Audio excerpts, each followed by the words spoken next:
So, friends, first, we learned that a senior FBI official was forcefully resisting Trump administration firings at the FBI. Who was that senior FBI official? Donald Trump's acting FBI director, Brian Driscoll. And now we see that a top FBI agent in New York vows to dig in after removals at the agency, at the FBI. Are the points of light multiplying and gathering strength? Let's talk about that, because justice matters. Hey all, Glenn Kirshner here. So friends, this man, James Dennehy, the top FBI official in the New York FBI field office, sure appears to have the back of the men and women he leads, announcing that he will, quote, dig in against any lawless actions taken against his agents. And what I want to start with today, friends, is actually the last two sentences in a new article about this legal development just published by the New York Times. Regarding James Dennehy, Mr. Dennehy likened the current situation at the FBI to his days as a Marine in the early 1990s, when he dug a small foxhole 5 feet deep and hunkered down for safety. Quote, "It sucked," he wrote, "but it worked."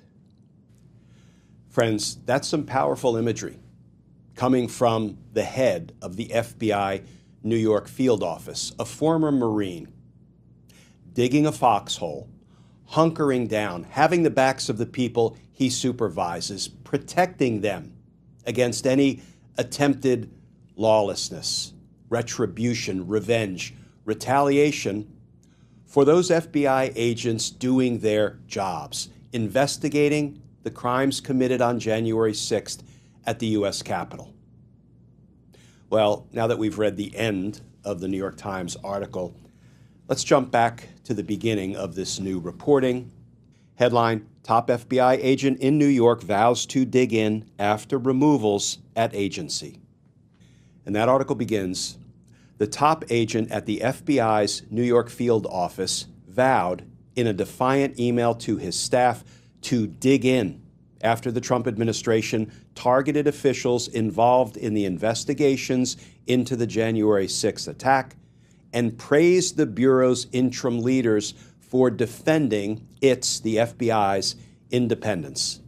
Quote, "Today, we find ourselves in the middle of a battle of our own, as good people are being walked out of the FBI and others are being targeted because they did their jobs in accordance with the law and FBI policy," wrote James Dennehy, a veteran and highly respected agent who has run the largest and arguably the most important field office in the Bureau since September. The email, viewed by the New York Times, came after the Justice Department ordered the FBI on Friday to collect the names of Bureau personnel who helped investigate the January 6, 2021 attack on the Capitol, raising the possibility that Trump's political appointees plan to purge career Bureau officials, including rank-and-file field agents. That number could reach 6,000, or about a sixth of the Bureau's 38,000 employees, according to the FBI. At least 9 high-ranking officials have been forced out since Trump's inauguration, plunging the Bureau into confusion. Mr. Dennehy wrote that those removals had spread fear and angst within the FBI ranks. That sense of dread was stoked by a remarkable questionnaire sent to Bureau employees, asking them to describe what, if any, role they had in investigating and prosecuting January 6 rioters.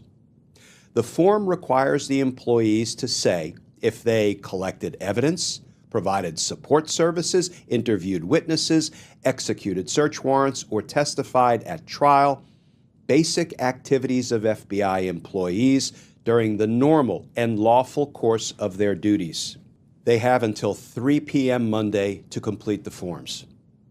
Mr. Dennehy, in his email, urged his employees to remain calm and not to make any rushed decisions about their careers, as he committed to providing assistance to them no matter what happened.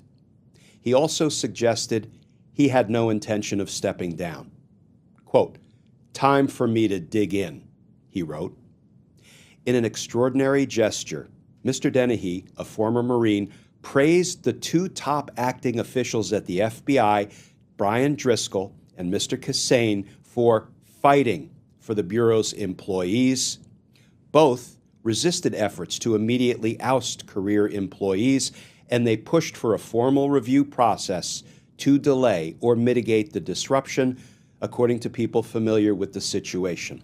Quote, "They are warriors," he said, of those who pushed back on broad dismissals of FBI personnel across the Bureau, according to people directly familiar with the matter. You're damn right they're warriors. I'd also call them points of light. I mean, just think about it. Think about what Trump is trying to do to thousands of FBI agents. Imagine this. You see in real time, with your own eyes, as we all did, crimes being committed at the U.S. Capitol on January 6, 2021. And you, as an FBI agent, are then assigned to investigate those crimes. Put another way, you are ordered by your supervisors, by the leadership at the FBI, to investigate what is obviously criminal activity at the Capitol, and you do so. You do so honestly, ethically, aggressively, in accordance with the rule of law and the Constitution. And then, for doing what you were ordered to do, what you were assigned to do, Donald Trump and his DOJ henchmen are trying to fire you, wrongfully terminate you. You know, is it any wonder that FBI leadership in Washington, D.C., in New York, and I have a feeling soon all around the country, is forcefully resisting, pushing back, holding strong, digging in, jumping in foxholes with their people to fight the enemy, figuratively speaking, jumping in foxholes? Is it any wonder that the FBI, the men and women who are duty-bound to enforce the rule of law and be loyal to the Constitution, are pushing back, are fighting this lawlessness? And you know why? Because justice matters.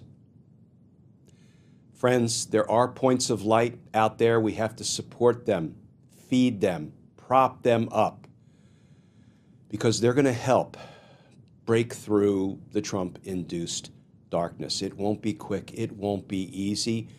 But I do think the next thing that will come after these folks are unlawfully terminated, fired, is the tidal wave of wrongful termination suits.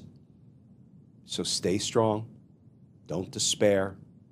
Look for the points of light. Engage in self-care, because we're going to get through this together.